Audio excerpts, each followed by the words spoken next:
জীবনে যতদিন শুক্রবার পাবেন এই 4টি আমল কখনোই ছাড়বেন না।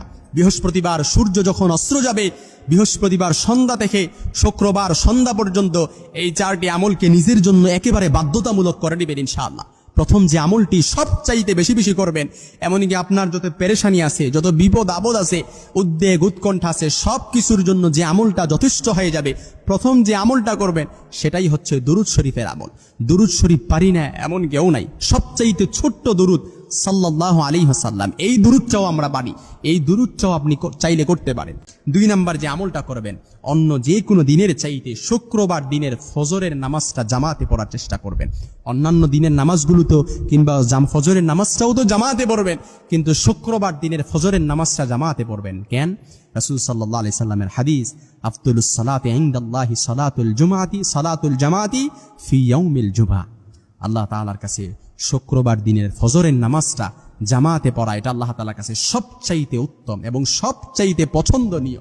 3 নাম্বার যে আমলটা করবেন সেটা হচ্ছে শুক্রবার দিন সূরাতুল কাহাফ পড়বেন। ইয়াকুনু লাহু নূর, যে ব্যক্তি শুক্রবার দিনে সূরাতুল কাহাফ পড়ে, এই সূরাটা কাল কিয়ামতের ময়দানে ইয়াকুনু লাহু, তার জন্য নূর, ইয়াকুনু লাহু নূর, তার জন্য নূর হবে।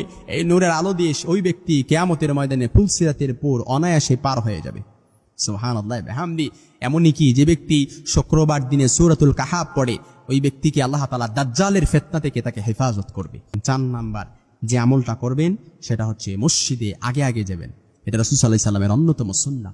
শুক্রবার দিনের 15টা সুন্নাহ আছে। একদিন শুক্রবার জুমাতে আলোচনা করেছিলাম, তো এই জন্য শুক্রবার এই মসজিদে আমরা আগে আগে যাব ইনশাআল্লাহ। কারণ আগে আগে যাওয়ার সুন্নাহ। যে ব্যক্তি আগে আগে যাবে তাকে আল্লাহ তাআলা একটা উট কুরবানি দেওয়ার সওয়াব তার আমলনামায় পৌঁছে দেয়। তারপরে যে যাবে গরু কুরবানি দেওয়ার সওয়াব, তারপরে বকরি কুরবানি দেওয়ার সওয়াব, তারপর মুরগি কুরবানি দেওয়ার, জবাই করার কুরবানি দেওয়ার সওয়াব, তারপরে হচ্ছে কি ডিম দানের সওয়াব তার আমলনামায় পৌঁছে দেয়। এজন্য শুক্রবার জুমার দিন যতদিন আপনি শুক্রবার পাবেন ততদিন এই 4টা আমলকে নিজের জন্য বাধ্যতামূলক করবেন। তার মধ্যে সবচাইতে বেশি যে আমলটা করবেন সেটা হচ্ছে দরুদ শরীফের আমল।